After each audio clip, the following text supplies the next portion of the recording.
বীৰ লাচিত সেনা অসমৰ পূৰ্ণাংগ নামখলা আঞ্চলিক সমিতি গঠন।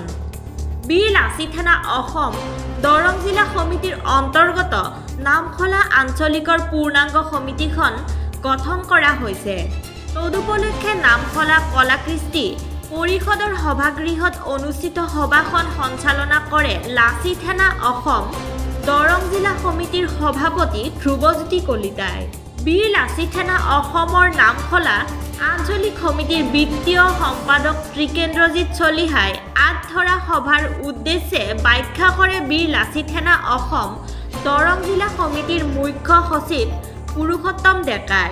বীৰ লাচিত সেনা দৰং জিলা সমিতিৰ উপসভাপতি বাপুকণ বৰুৱা, ডিমাকুচি আঞ্চলিক সমিতিৰ সভাপতি ৰাজীৱ ডেকা প্ৰমুখ্য কেইবাগৰাকীও বিষয়ববীয়াই অংশগ্ৰহণ কৰা সভাত ধৰ্মেন্দ্ৰ চলিহাক সভাপতি আৰু মুখ্য সচিব হিচাপে জিতমল কলিতালৈ বীৰ লাচিত সেনা অসমৰ 22জনীয়া পূৰ্ণাংগ নামখলা আঞ্চলিক সমিতিখন গঠন কৰা হয়।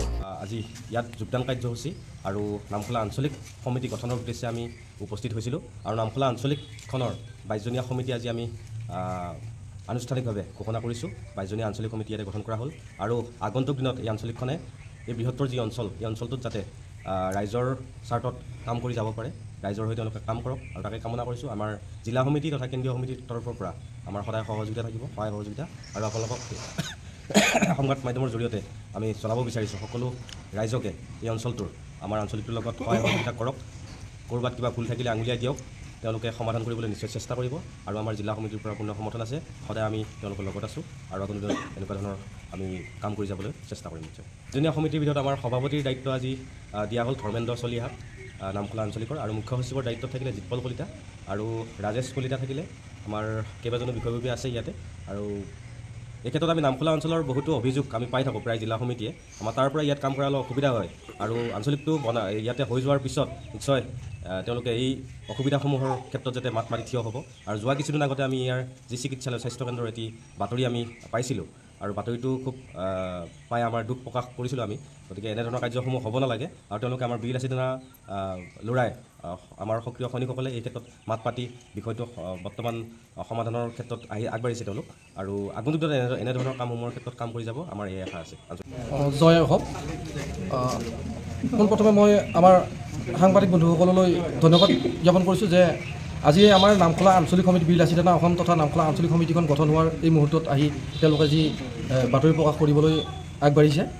আচলতে কি নামখলা অঞ্চলটো বহুতেই পিছপৰা আমাৰ এই অঞ্চলটোত। আপোনালোকে সকলোৱে জানে ভাল স্বাস্থ্য কেন্দ্ৰ এটা নাই আমাৰ ইয়াতে বা বেংক এটা নাই ভাল আৰু বিভিন্ন দিশৰ পৰা স্কুলৰ ক্ষেত্ৰতো বা কলেজ এখন নাই আমাৰ ইয়াতে। গোটেই সমস্যাখিনি বিভিন্ন সমস্যা আমাৰ মাজত আছে।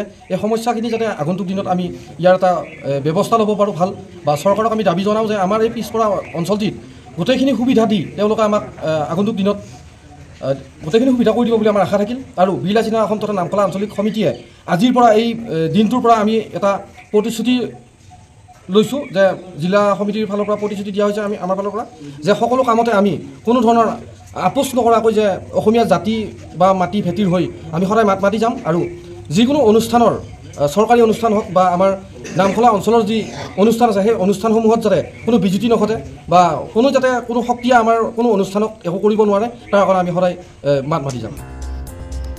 নামখলাৰ পৰা দীপেন ডেকাৰ ৰিপৰ্ট E24 লাইভ ব্ৰেকিং।